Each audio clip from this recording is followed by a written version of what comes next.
Brown? Here. Rob Carews? Present. Amy Grantham? Here.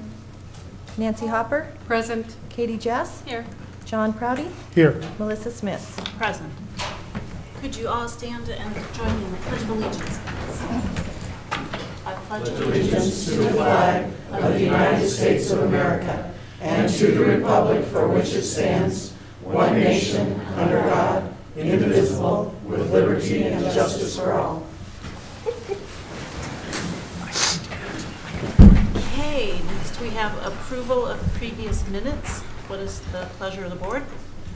I move to approve. Second. We have a motion and a second. Is there any discussion? Roll call, please. Chris Brown? Aye. Rob Carews? Aye. Amy Grantham? Aye. Nancy Hopper? Aye. Katie Jess? Aye. John Prouty? Aye. Melissa Smith? Aye. Next we have the agenda. If there are no changes, then could we have approval of the agenda? Move to approve the agenda as presented. Second. We have a motion and a second. Is there any discussion? Roll call, please. Chris Brown? Aye. Rob Carews? Aye. Amy Grantham? Aye. Nancy Hopper? Aye. Katie Jess? Aye. John Prouty? Aye. Melissa Smith? Aye. Next, we have a special presentation from Vicki Davis, Lincoln High School. Good evening. Thank you for inviting me to be here. So I'm going to actually be giving you two different reports tonight. One is on Lincoln High School and one is on district security. I will try to keep both of them brief and to the point. As in most of you, I know some of you are new faces to me, and so I'm Vicki Davis. I'm the principal at Lincoln High School. As you hopefully know, Lincoln High School is our alternative education campus, and we service, currently we have 42 students enrolled at Lincoln. We've served approximately 70 so far this year. Some of them have moved out of district, or we've had 2 students who have already graduated this year, meaning they've met all of the graduation requirements and just will come back for ceremony in May, of which you all are invited to attend. The past couple of years have been a couple of years of nothing but transformation and hopefully growth for Lincoln High School. We had a staff that had been with us for a pretty long time, had a number of them retire, and so pretty much, other than Michelle, who I want to turn the mic over and say, come do this, and she's like, no, thank you. Other than us, everyone else has been brand new.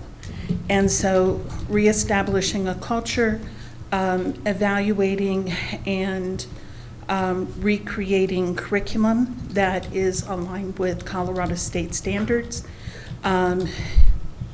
maintaining rigor and relevance for students, and yet balancing all of that with the needs of the whole child has been our focus. We've labeled the past couple of years as reinventing Lincoln. We have put a tremendous amount of focus on developing our curriculum, first and foremost aligning it with Colorado standards, and then secondly, making it engaging and relevant for students and helping them connect what they're learning to those real life experiences. And as a result of that, we've had 2 mock trials so far this year, the one of which was actually researched, created, written by our students, and then the entire student body was divided up into 4 different juries, and they got to make the civil decisions within the case. We've had new courses, podcasting, filmmaking, and video. We've added after-school options for Creative Club and Create at Morgan, and I'm going to have Erin speak about those, and then I'll be back. Good evening. So Create at Morgan, I'm actually going to hand this a card to each of you. Sure. That's okay. I'll share. No, don't share. Okay.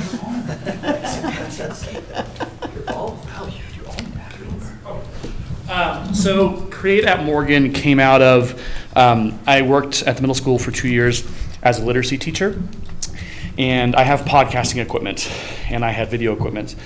And when I came to Lincoln, I decided that I wanted to expand that and create something that kids can engage with. So we have right now, Create at Morgan is our club / organization, I don't know what you call it.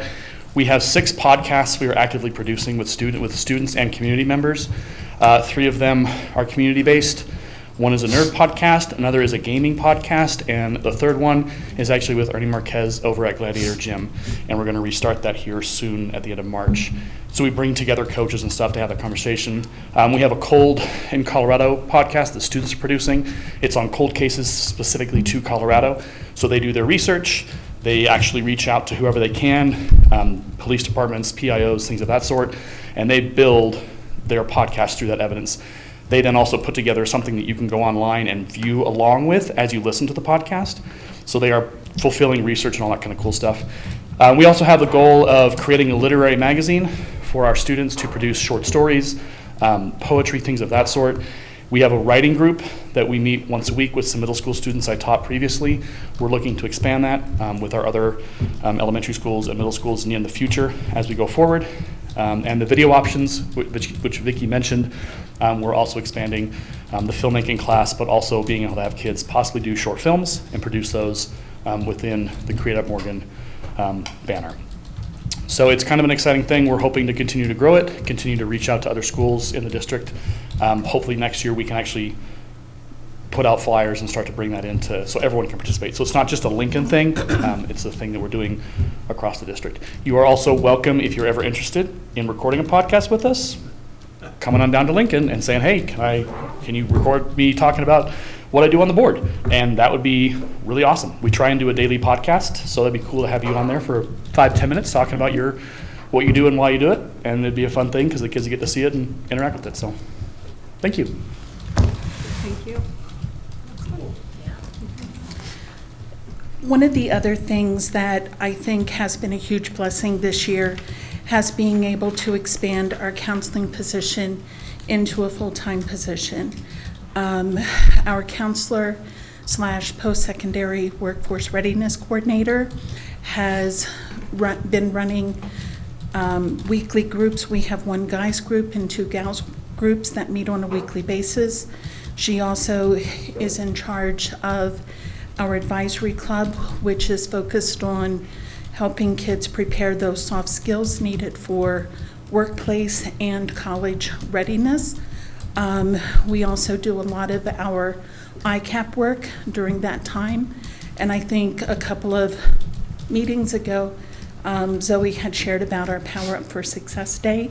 That was very successful, where we had 21 career presentations from community members that came in and shared. All of those presentations were selected by student interest.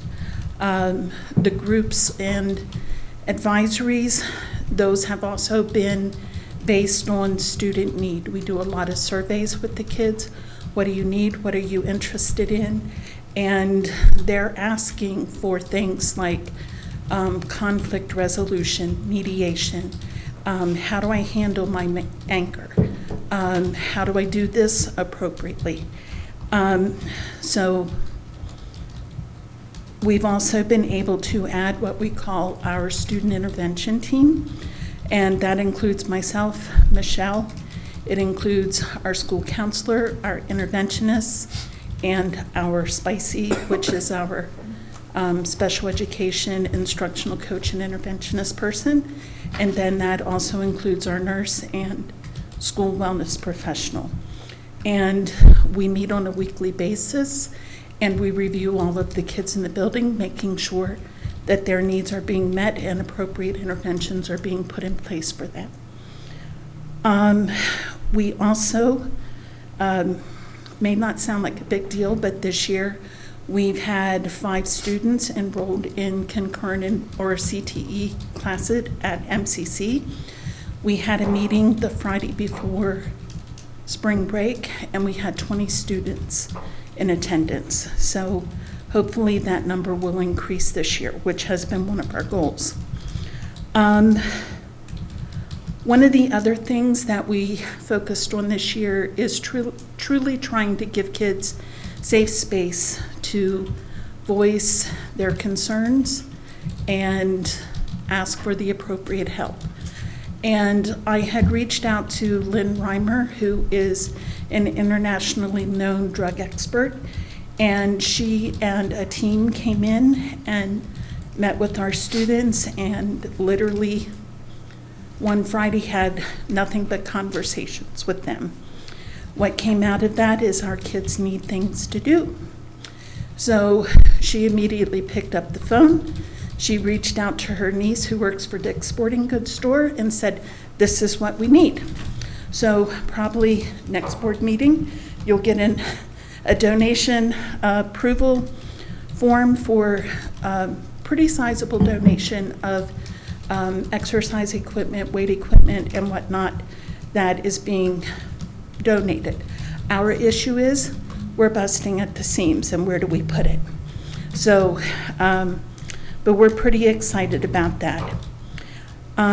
Finally, on the Lincoln front, we did apply for and we did receive an EASY grant, which is a 2-year grant with CDE for $150,000, which will be used, we'll be working with the,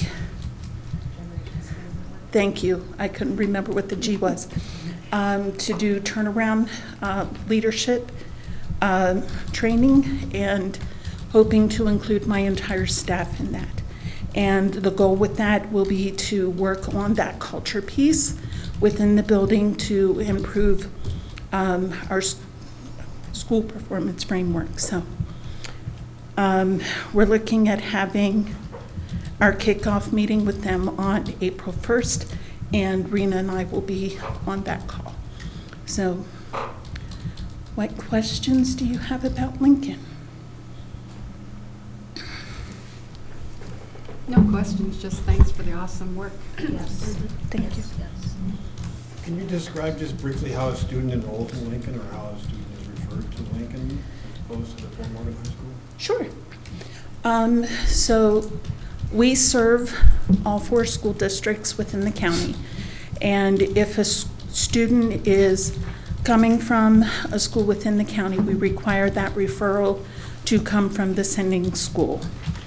And that either comes from an administrator or the counselor. We also have a significant number of kids this year in particular that have moved into the district and choose Lincoln for either they've been in an alternative ed environment, or they want a smaller environment, or just a different than a traditional school. Once they decide, usually that involves them going on a tour of the building, answering those initial questions. We then do a student interview with the student, the parent, and our entire staff. That gives us the opportunity to get to know the student better and figure out what their needs are and what we can do. And then after that, we do a parent-student orientation, and then they are allowed to start school. Thank you. You're welcome. Thank you very much. Okay. So the second part of my report is on district security, and just wanted to give you a brief update. We have been working within 2 STOP grants. One is with the Colorado School Safety Resource Center, and that has involved having our building and district level teams trained in threat assessment protocol and suicide risk assessment protocols. I received an invitation last week for our district to be one of 5 districts in the state to pilot the online threat assessment protocol system that they're hoping to roll out within the next year. As of 2 weeks ago, every administrator, counselor, school psych within the district has been trained in our threat assessment protocols. The second grant that we've been participating in has been with the Colorado Rural Schools Safety Project, and that one is with CU Boulder. And with that one, the support has been based on a needs assessment that they had completed with the goal to build and implement a coordinated security system within the schools. And out of that, it has involved more training, primarily focusing on youth mental health first aid training for staff, threat assessment training for new staff, interview training, and then the supporting students in crisis. And I think we have have met all of those requirements at this point in time. So we're doing well with both of those grants as well. And then I'll wait on the Narcan and other conversation till later. Any questions about school security? Okay, thank you. Thank you. Thank you. Okay, now we have the opportunity for audience. Anyone care to come to the podium and speak?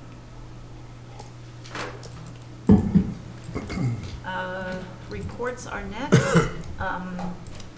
Did Alex leave us a report even though he couldn't be here tonight? He did not. Okay. Thing called a job, I think, is starting to get in his way. So, go figure. Okay, and then next we have any of the board that has a report. Nancy, I know you do. I do. You want to put it up? I'll try to follow you this time. Maybe.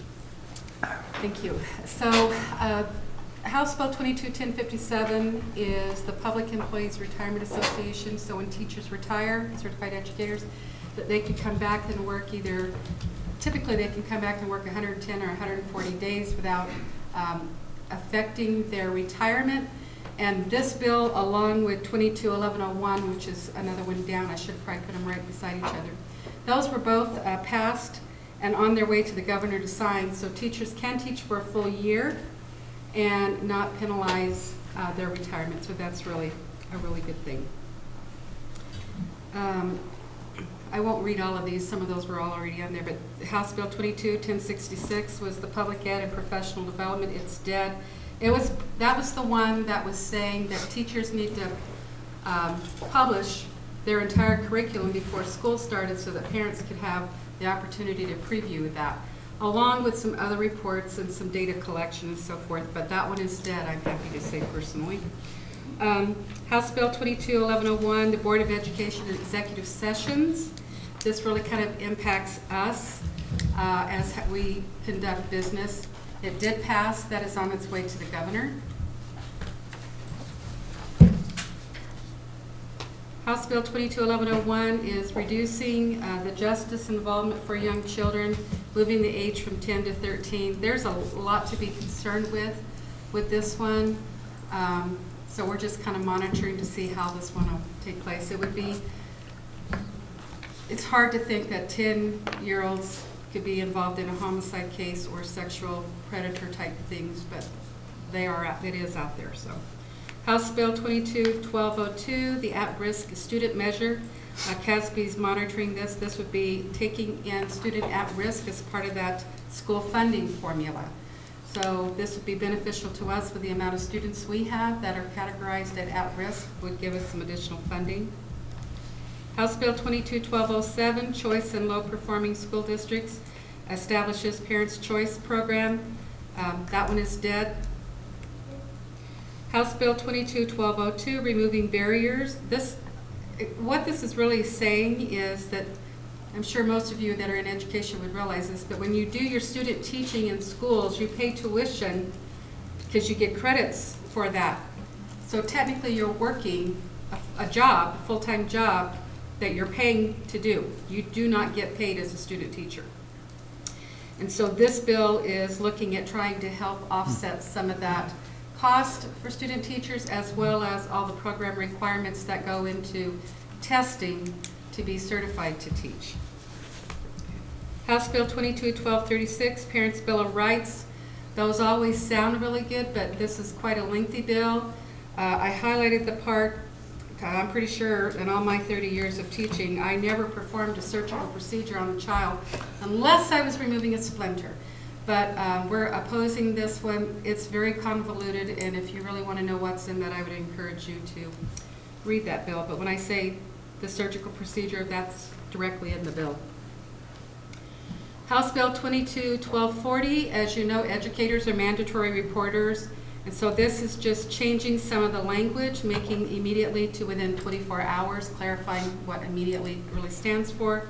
There's quite a bit of other stuff in there. I'm pretty sure that that one will pass, but there's been some amendments to it, so we'll just kind of keep track of that one. A new bill that's come before us is 22-1278, Behavioral Health Administration. It is a huge bill. No one is really, well, CASB hasn't really gotten through that yet, so we'll kind of keep us in the loop on that one. Unfortunately, Senate Bill 22-044 failed. It is dead. It was a very political decision, but it had to do with the academic growth is considered with a percentage along. So it goes back to our school ratings and the student figures that were involved in that. Senate Bill 22-127, Special Education Funding. It is moving to the Senate Appropriations Committee. This would take the administrative units for special ed students identified from 1250 to 1750 for each student with a disability who receives special education service. So technically an increase in our special ed funding. Not huge, but any money we can get to service, that's great. Again, Senate Bill 22-137, transitioning back into the accountability system. You know, with COVID, we've had some issues. This has passed the Senate. It's waiting on the House. And the last thing I'd like to bring up, it's just beginning, is the school funding initiative by the Great Schools Thriving Committee. If you go down to where the proposal language is, this ballot question would divert an additional 1/3 of 1% of taxable income already collected under existing law to the state education fund and remove it permanently from the Tabor surplus calculation. This would go directly to local school districts, and so we're really hoping that that will pass. Reading the next bullet, that will give us that 33% of 1% would be about $824 million that the districts in Colorado would receive. So this is a very large, very supportive bill of education, hoping it will pass. That's all I have. Do we have any other reports from the board members? Okay, moving on to our superintendent, Dr. Miller. Thank you. So a couple of things on legislative, and I don't know, Nancy, I didn't see it on yours, but it's a biggie with the case, and I don't even know, it's a House bill. What they're doing, and this is going to deal with new universal preschool legislation. And the problem with this, what they're looking at doing is trying to actually develop a whole department of early childhood education. So I'm saying just be aware, because there's a big push on this, and it's going to change. I guess I don't like it because of what it does is actually create another department up there in the state that takes a chunk, and it's going to mean more rules, more regulations. But I sat in on a 2-hour meeting today just talking about it, and boy, there's a lot more questions. But it's also, it's kind of the governor's pet project, and he's got a few legislators that's also working on it. So that's a bill to be aware of. The other thing is the finance bill should be introduced next week. to kind of give an idea of how much finance we're going to get. A couple of things that was interesting that I read. The inflation rate for 2022 was set at 7.1. Normally it's about 2%. So I was hoping, and the governor's bill came out, we're going to get a lot more money. This may affect that a little bit because of the inflation rate. They may decide to keep a little bit with that. But by the time we have our April meeting, I should have at least a general idea of where we're looking for money as we start down that process. Love to have it in place by the 1st of May if all possible, because that makes negotiations and everything else go a lot smoother. Couple other things. Been talking the last few meetings. HVAC, good news, bad news. We finally got it to where we could get bids. We had 5 people that we sent out invitations to come in and bid.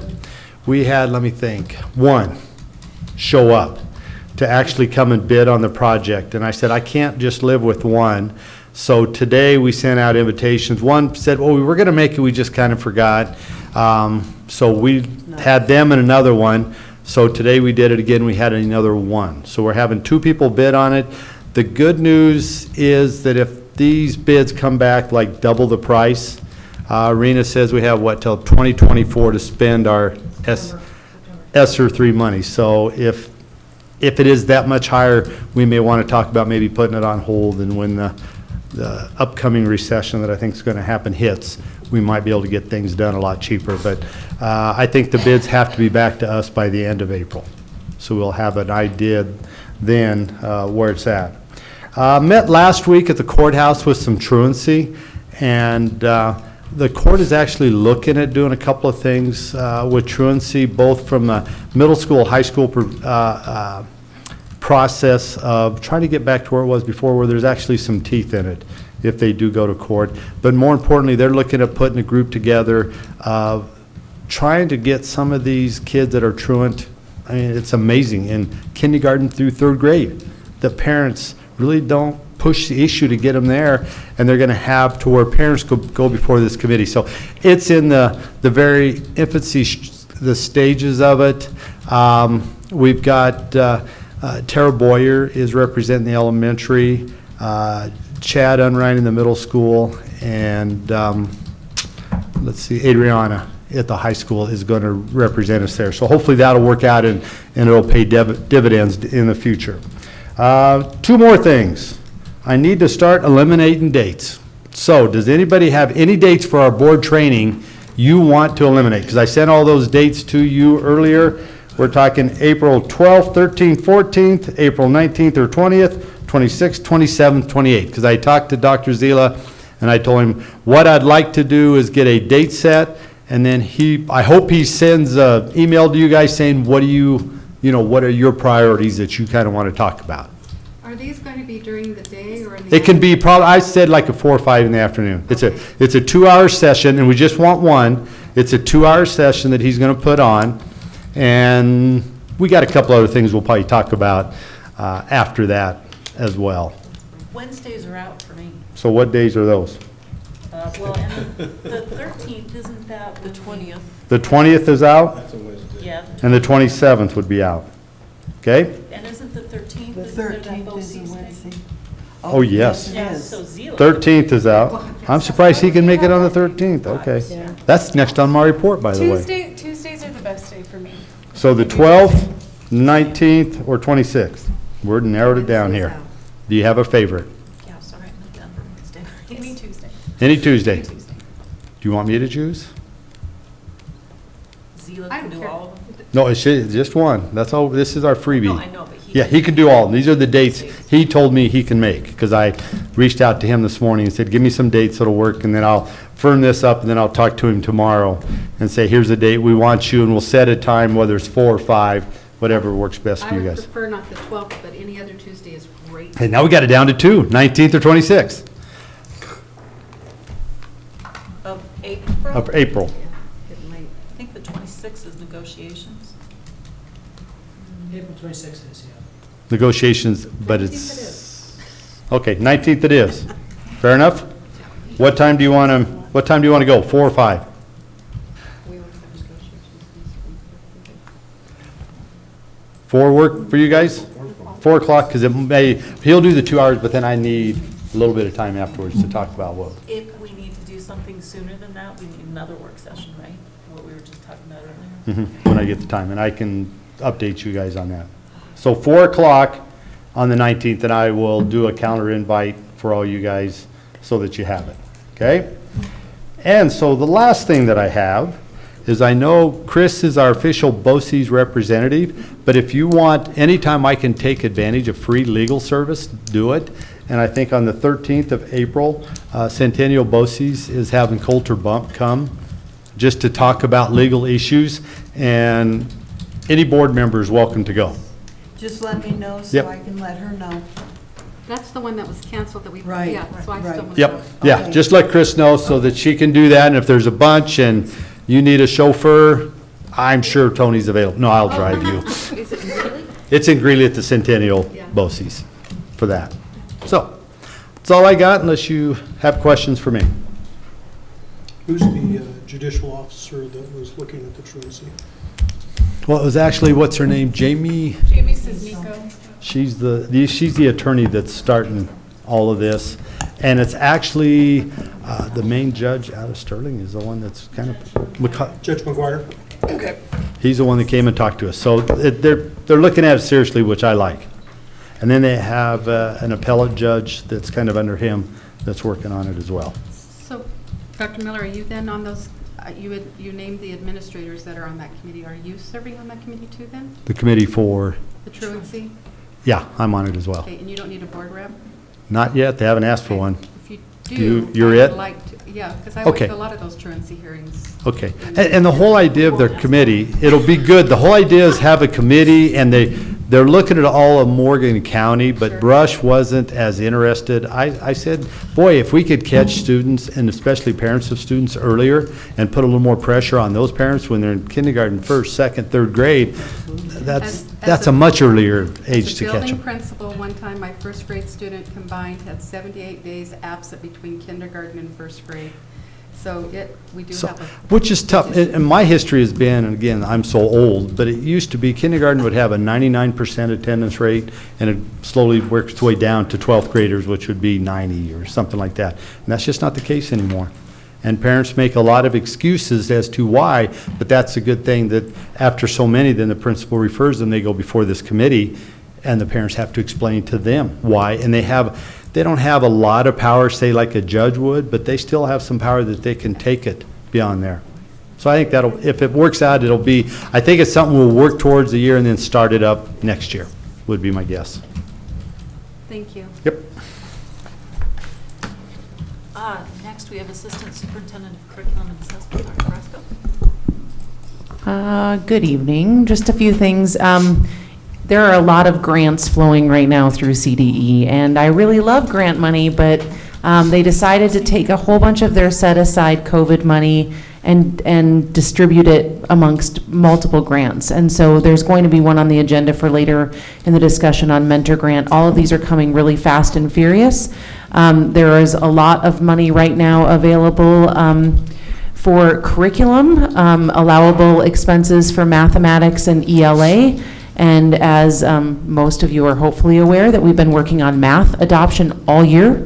So we are close to making a decision. My plan is to, once we make that decision, most of the programs we're looking at are on the approved list. So we can apply for K-8 math materials up to, there's a per pupil allocation, so it'll be about $500,000.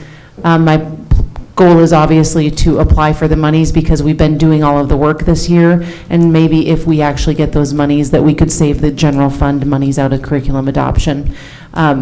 The other big grant that's out there is a rural coaction grant. It's a little complicated and confusing, but we're already working with the I-76 Collaborative along with Lincoln for Generation Schools Network. It's all about building kind of work-based experience and multiple things for post-secondary readiness. That also has a pretty tight timeline, so I need to circle up with our friends at Generation Schools Network. They actually help us. They will help us write those types of grants, whereas the other ones are the ones that I'm writing internally. So there's just a lot of opportunity there. It's just the time and One grant that we kind of quickly submitted was they rolled a school nurse that had nothing to do with COVID money, the school nurse workforce grant. On a whim, I applied and we got $300,000 over 2 years. And so there's multiple things when you're moving around, like kind of grant pieces, but our school health professional grant, we thought maybe coming to an end this year. We have a gal in who is actually a nurse, and so they actually just rolled that they're going to give us part of another allocation for next year, and so we're going to be able to keep that position with between like the 2 grants. And so just lots of great things, and along with all of the grant world, of course, so as Dr. Miller mentioned, we did get final approval for Essers 3. It had to be approved by the 24th of this month, and there's going to be a lot of post-award revision going on because that's a lot of money, and so we need to kind of keep tracking on that 3.6 million. And I just put placeholders in for the 300,000 of supplemental money that they gave us. They allowed us to do placeholders until we figure out what we want to do with the money. And we're still kind of working through Essers 2 monies. So that's like the grant world. And then of course assessments are going to be amping up, and I know how many kids and people are really excited that we're going to be back on a regular assessment schedule that's going to impact our school performance frameworks. But I actually have school assessment coordinator training tomorrow for CMAS. I know the high school, Lincoln, are ready for PSAT and SAT testing, so that will be about the whole month of April. And then, of course, we'll be doing end of the year assessments as well for DIBELS and NWEA. So, but really excited about, as Vicki mentioned, the curriculum work. The money that we got for Lincoln is not only will we be getting that training for turnaround leadership, also there's graduate credits attached to that for our teachers, which is always, I think, an added benefit. So I'll just talk about the mentor grant later, but any questions for me? Thank you. Thank you. Next, report from Chief Financial Officer. Well, good evening. It was my hope that tonight Moss Adams would be here presenting our audit, but when we were in the final part of nailing down some compliance, we became aware of an item that had to be fixed, and it delayed the audit. It is my hope that next meeting on the 4th, barring anything else that's happening, they'll be here to present the audit. I just have to say I really have enjoyed working with them. It's been a little exhausting, but they are very thorough, and they've taught me a lot that's going to help me tremendously in the coming year with budgeting and all the things that are coming up. I will say, I don't want to throw numbers out there, but the thing that was found is beneficial to the general fund, and I was really glad they caught that. So, and other than that, I just kind of live in audit land right now. So. Okay, thank you. And next, a report from Human Resources Director, Dr. Childress. Thank you. It's job fair season, so this Thursday we'll be at UNC. Kudos to Clint and Jason and Daniel Cooper for joining me on the foray to Greeley. Hopefully, we see more candidates than we did in December, and then we'll do a couple of virtual job fairs. One with AAEE and another one with CASPA, which is the case group. Those are coming up on the 31st and the 1st, and then we'll do a sort of a blended job fair with Colorado Christian. That was a good fair for us last year. We got a couple of candidates out of that one. So we're in the thick of it, and right now we've got 20-ish teacher positions that we're looking to fill, but it is early. So we always know that as the spring progresses, people make different decisions as other openings come open. But that's about where we are currently. A quick note on the personal action piece that you'll see tonight. Nancy talked a little bit about House Bill 1101 with the critical shortage legislation. You'll notice that we've got about 11 folks who are going to retire and then stay with us for a critical shortage year or years, depending on what happens with this legislation. But that's very good for us. As we look at those those 20 openings, those very easily could be 30 openings if those retirees weren't allowed to come back in a critical shortage capacity. So that's something for us that works really well, and hopefully we'll be able to continue.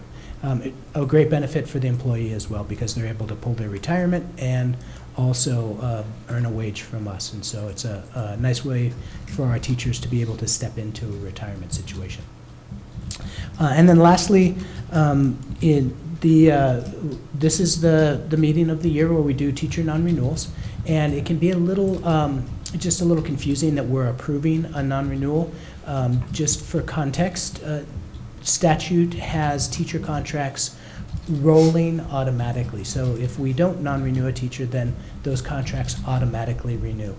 So we we ask you to affirm the resolution or approve the resolution of the non-renewal. And so that's why it sounds like we're taking a positive to a negative, but we really are approving the resolution to non-renew. We have to take an active stance at non-renewal, otherwise those teacher contracts automatically roll.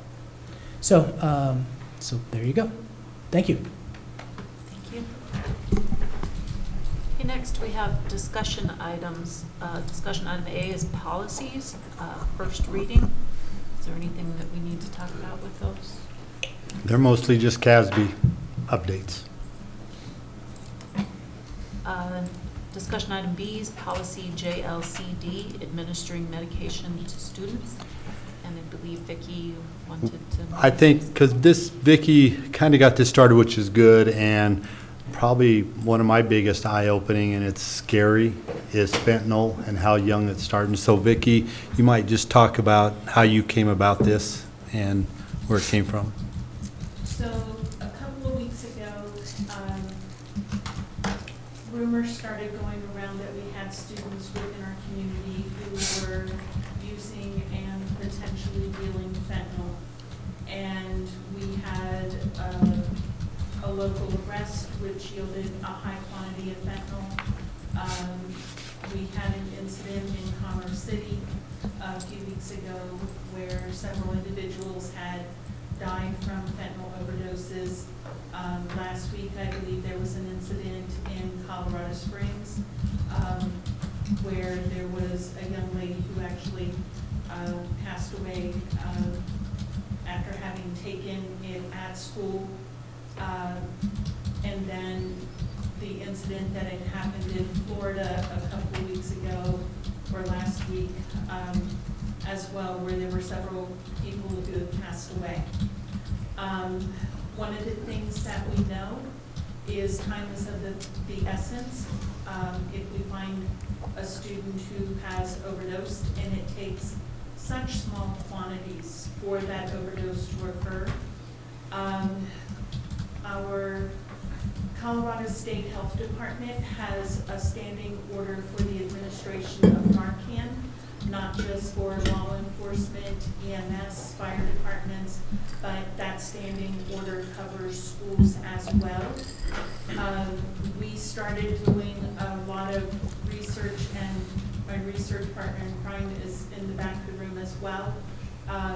We found a resource kit that gave us all of the documentation that we would need to get filled out, but one of the starting points is having that language within the school board policy that would allow us to administer Narcan in emergency situations. And so we reached out to the 3 schools within the state which currently administer Narcan or have Narcan on hand to administer, and Boulder Valley was kind enough to share their policy with us. And so the language that I'm proposing to add to school board policy JLCD is straight from their policy. And so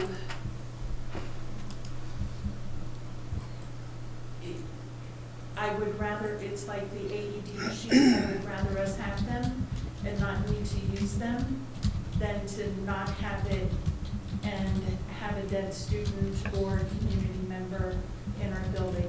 And so that is the request, is we feel that there is a need, and we would like it for all buildings, not just high school, middle school, but again, our schools are heavily used by community members as well. And so being able to have that as a reinsurance measure, I think would be greatly advantageous to our district. And probably the thing that scares me is, it doesn't take very much, and they're talking about it now, they can put it in the vape when kids vape.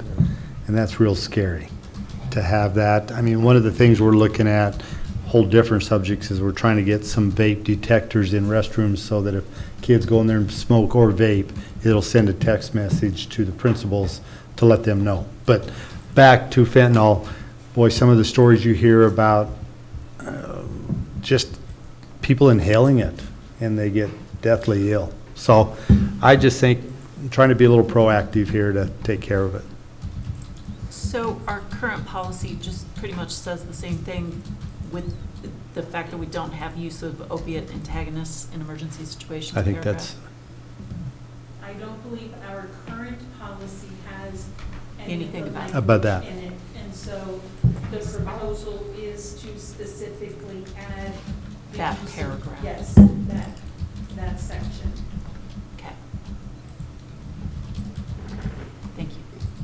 And the JLCD seemed to be the most appropriate policy to add that to. I think the JLCE was another area or another policy we had considered, but this administration, because it covers that emergency administration, the EpiPens, that kind of thing, it seemed to be the most logical place for it to be added. Agreed. And there is legislation to support adding it into school board policy, so. Well, and what I like too is that Vicky's already reached out to Northern Colorado Health Department, and they're willing to work with her and kind of help with that, which is a good thing. So I guess that was going to be my question with the health department. Are they going to train you in identification of if it is actually a fentanyl? Would be my first question. And the second one, just to, that goes along with that, is if it's misdiagnosed and you administer the Narcan, is that going to have any physical impact to the student? No, in answer to the second question, which was one of our big questions, is if we administer this and it's not an opiate-related incident, what effects or side effects will that have to the individual? And my understanding is that there are none. In answer to the second question, there is money at the state health department level to pay for the Narcan or supply the Narcan to school districts.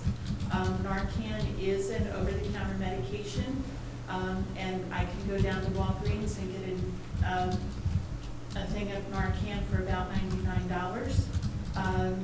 But our state health department is willing to fund that and supply that, and our local health department is more than willing to help us navigate those waters. Okay. Thank you. And training, whether it comes from the health department, our EMS department, our local law enforcement, all of them have said, whatever you need, let us know. Thank you. Once again, Vicki, thank you for being on top of everything that you always do. So, I really appreciate it. So what's the next step in that? Do we put it up for first reading? Yep. Well, this is first reading here, so it'll come up next time and vote on third reading, right? So we actually haven't even, yeah, we'll put it up and I'll adjust it. I'll have to. Put it in the policy itself, this language. Providing those, yes. So. Okay. Okay, is there any more discussion on that? Next, discussion item C, policy GDKA, length of support staff workday. And this is just kind of making the practice work with how it should be, because there's only so many weeks during June and July that we can have 4-day weeks. And so one did not follow the other as much. So that's why we decided to make this change. So practice follows what you do. And I think Rob had a question about that. Well, my only question was, we have that up under an action item. Shouldn't this be considered first reading of that revision It of should. policy? We can do it as that because it's just a small change and it's just really redefining what, changing the 42 weeks and the 10 weeks. It's whatever. It doesn't really. But it can go either way. You're right, because it's not something that has to be done by Right. next month. Yeah, I in would order just to do it. prefer it follow the policy revision. Totally fine. So we'll just not Yeah. act on it in the action item. Okay, any more discussion about that? Next is discussion item D, which is renaming a district facility at Fort Morgan High School. Mr. Anderson?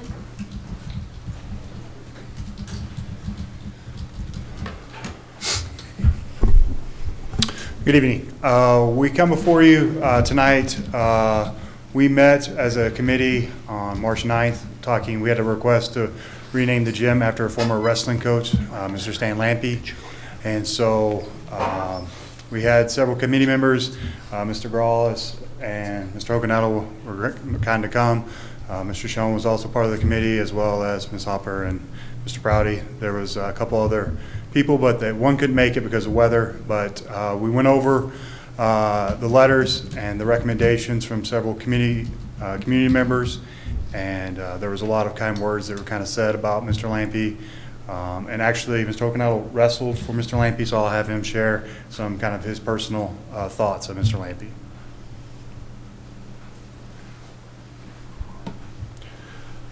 This is the first time I've come before a school board in 33 years of my teaching career, so I guess there's a bucket list item to be struck from the list. So anyway, I am honored to have the opportunity to talk to you all about Coach Stan Lampe. My family moved here in 1970 from Hugoton, Kansas, and we had no clue what wrestling was all about. We were basketball players. And I can remember the first time going to a duel match, and we were right in the middle of a 90-match consecutive victory spanning over 5 years. And I told this story at the committee meeting, and my dad was a German teacher back in the 70s here at Fort Morgan High School, and he said, "Hey, Lance, would you like to go to a match?" I said, "Sure." Didn't know what I was getting into. He said, "Well, we need to leave right now." And I said, "Well, we're leaving an hour before the match." I said, "Well, you want to get a place to sit, don't you?" So it was packed. I have people in this community, I've told the stories about back in the 70s during the reign of 5 consecutive state titles. People don't believe me that it was packed. I mean, both sides, both sets of bleachers were packed to the hilt. People were on the landings up there in the upper balcony area, on the floor area. We had 2 mats, and we were feared throughout the land. I mean, it was a great time for Fort Morgan wrestling, and it was a great time to be a Fort Morgan Mustang. So to have this opportunity to come before you and say a few words about him, you know, Coach Lampe had a nickname. They called him Stan the Man, and there was a lot of different facets to that nickname because he was a great friend. He is a great friend. He was known for his fairness. There was one story going around where he, you know, there was a mix-up with the scoring, and it went in our favor. And Coach Lampe went over and said, "No, actually, it should go this way," and he straightened it out to the benefit of our opponent. And he's still well respected in the state. After he, you know, retired from coaching, he became an official, and he was president of the Colorado Wrestling Officials Organization. He's currently a member of the National Hall of Fame for the Colorado chapter in Oklahoma City, Stillwater, Oklahoma. 7 state titles. The stories I could tell, I could tell you all night, but I promised the folks that I wouldn't tell too many stories. But one reason I went into teaching is to be like Coach Lampy. He was just a great role model for young people, not just the boys, but the girls as well. And I went to school with Brian Lampy, the oldest of the three Lampy boys, and also went to school with Blair. Blair, I think, has taken a break. He's a wrestling official. He lives over in Eaton. The youngest Lampy, Brad, unfortunately passed away in 1986, and I was devastated when I heard the news. We didn't have social media. Got a phone call from my parents. I was still in college. But the lessons that he taught me and both of my brothers, other wrestlers in this community, other people that knew him, I have not heard one word against him as far as his character or the type of person that he is today. And there couldn't be anybody better to have wrestled for. My college coach was the 1984 Olympic Greco-Roman for the Los Angeles Olympics.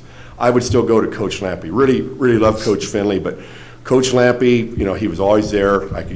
I would come back for vacation. I could go over to his house and talk to him about this and that. And he so well known. And the last time I talked to the oldest son, Brian, was at the regionals a couple years ago at Platte Valley High School in Kersey. Brian said my dad was ahead of his time, and it's so true. I mean, there's things that they're still trying to figure out what he did and how we were so successful. Fort Morgan at the time, it was AAA, AA, and single A. We were in AAA. We were the smallest school in AAA. We went against all of the Denver schools, Pueblo, Colorado Springs, Grand Junctions, Boulder, all those schools. And it used to be we had banners up from the Northern Conference wrestling tournaments, and we had, I think there was a string of 18 out of the 20 years we were the champions. And it was just a great time in my life. So to me, it is a great honor to just talk a little bit about him. Knowing him, I think he would be really, I wouldn't say embarrassed, but he would be very humbled by this opportunity. And so anyway, thank you very much. Appreciate it. So if it gets approved tonight, we'll move forward. We'll reach out to him. We'll have some kind of ceremony this spring, and then we'll do a follow-up at the first wrestling duel in December for next year too, as well. So do you have any questions for us? I would just say, when you look at that resume that's included in the presentation, that's... I'll bet you if you were to talk to Coach Lampy, he could probably not tell you much about the record, but he'd probably tell you every one of those 59 losses and just what happened on those losses. This one, I mean, just as a former coach, I would guess that's how you would work. I went to high school for 4 years, as freshman in high school, and we never lost a match. Really? Wow. Never lost a match. And Lance is right. If you didn't show up 30 minutes early, you did not sit down. It was packed. I get to see Stan a lot. He comes to all the home duels still, and he sits at the very top. My kids are getting pinned, and I don't want to look at it. Stan's been a great help for me as a coach, as I've grown as a coach, and I'm proud to call him one of my friends. I didn't get coached by him, which I wish I would have. Hearing stories from Lance, he's a legend. I mean, he built a dynasty out here, and 7 state titles. That's wild. As a student under his reign when he was king of wrestling and so forth, he's a man of integrity.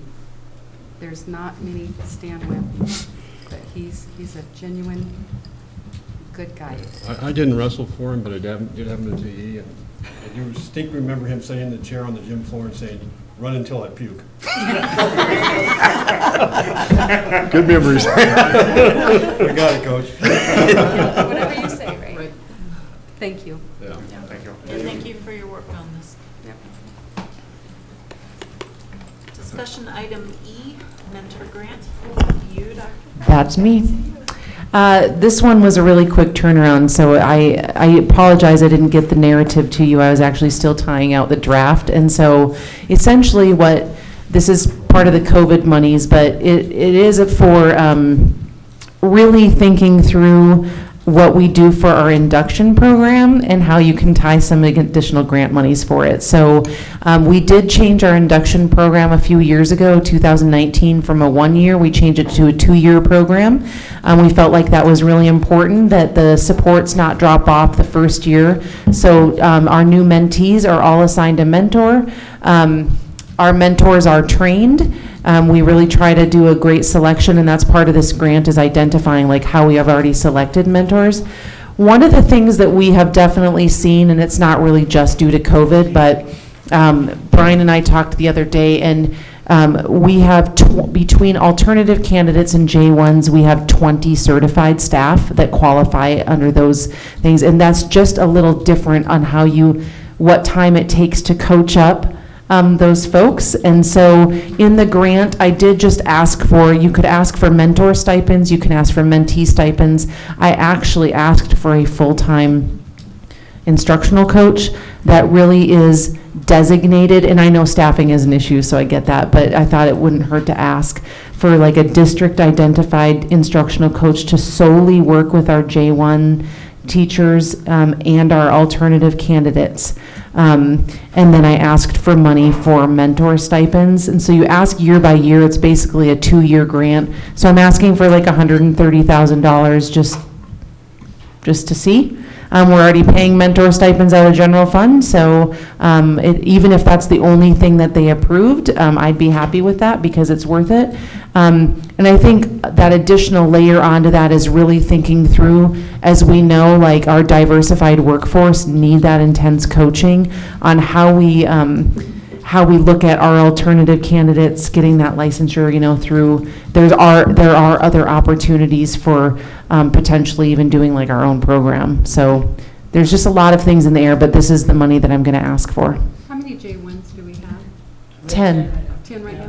We have 10 J1s and 10 alternative candidates. Yes? We have 10 new ones. We had Oh, Right. yes.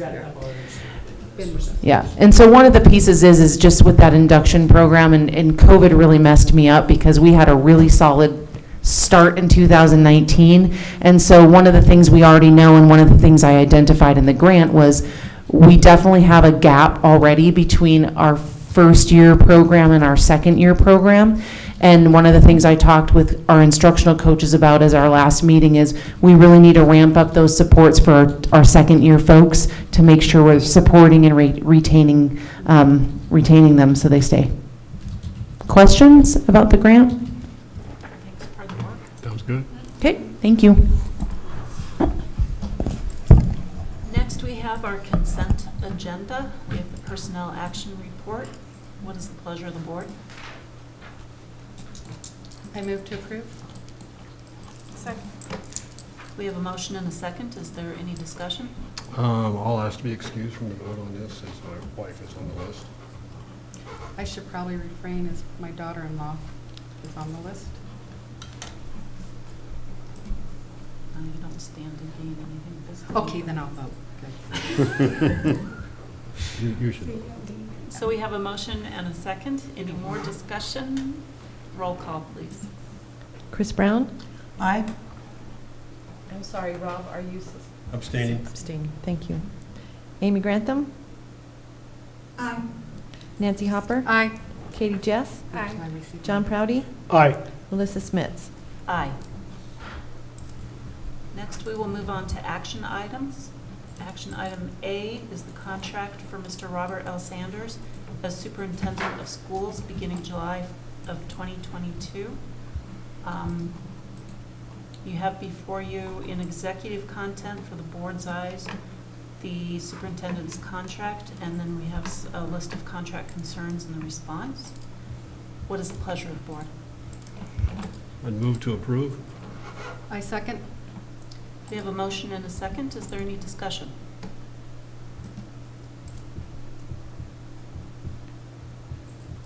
Roll call, please. Chris Brown? Aye. Rob Caruth? Aye. Amy Grantham? Aye. Nancy Hopper? Aye. Katie Jess? Aye. John Proudy? Aye. Melissa Smits? Aye. Next, we have action item B, which is the 2022-2023 administrative contract renewal of Ms. Tony Miller. What's the pleasure of the board? I move to approve. Second. We have a motion and a second. Is there any discussion? Other than it's my fault, Tony had last month she had a bad day. She goes, I don't know about this audit, it's just taking me off. So we found out the next morning, oh, Tony, we forgot to get your contract. She said, are you trying to tell me something here? No, it was just our mistake. So really happy she's here. Yes. I thought you were waiting for the audit. Yeah. Let that go through us. We'll let that slide. Okay, let's get this over with. Roll call, please. Chris Brown. Aye. Rob Carruth. Aye. Amy Grantham. Aye. Nancy Hopper. Aye. Katie Jess. Aye. John Proudy. Aye. Melissa Smits. Aye. Next, we have renewals of certified staff for the 2022-2023 school year. We have that list of those in front of us. I move to approve. Sorry. A second. We have a motion and a second. Is there any discussion? Roll call, please. Chris Brown. Aye. Rob Carruth. Aye. Amy Grantham.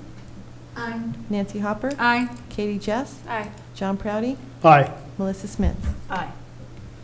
Next, action item D, we have resolution for non-renewal of contract for Ms. Laura Moore. What's the pleasure of the board? Move to approve. I second. We have a motion and a second. Is there any discussion? Roll call, please. Chris Brown. Aye. Rob Carruth. Aye. Amy Grantham. Aye. Nancy Hopper. Aye. Katie Jess. Aye. John Proudy. Aye. Melissa Smits. Aye. Next, we have a resolution for non-renewal of contract for Mr. Fred Pinsenshaun. What is the pleasure of the board? Move to approve. Second. We have a motion and a second. Is there any discussion? Roll call, please. Chris Brown. Aye. Rob Carruth. Aye. Amy Grantham. Aye. Nancy Hopper. Aye. Katie Jess. Aye. John Proudy. Aye. Melissa Smits. Aye. Next, we have renewals of Atwell classified staff for the 2022-2023 school year. What's the pleasure of the board? Move to approve. Second. We have a motion and a second. Is there any discussion? Roll call, please. Chris Brown. Aye. Rob Carruth. Aye. Amy Grantham. Aye. Nancy Hopper. Aye. Katie Jess. Aye. John Proudy. Aye. Melissa Smits. Aye. Next, we have action item G, donation from the Optimist Club for Fort Morgan Middle School. What's the pleasure of the board? Move to approve. Second. We have a motion and a second. Is there any discussion? Just going to say that's very kind. Very generous, I would say. Mhm. All right, roll call, please. Chris Brown. Aye. Rob Carruth. Aye. Amy Grantham. Aye. Nancy Hopper. Aye. Katie Jess. Aye. John Proudy. Aye. Melissa Smits. Aye. We are going to not move on action item H. We will skip to action item I, which is renaming a district facility at Fort Morgan High School. Move to approve. Second. We have a motion and a second. Is there any discussion? Well deserved, I would say. Yes. Sounds like an awesome man. I wish I would have known that. I hope this makes a headline of the paper. Can't tell you what to print, but my hope would be. Probably should have seen it.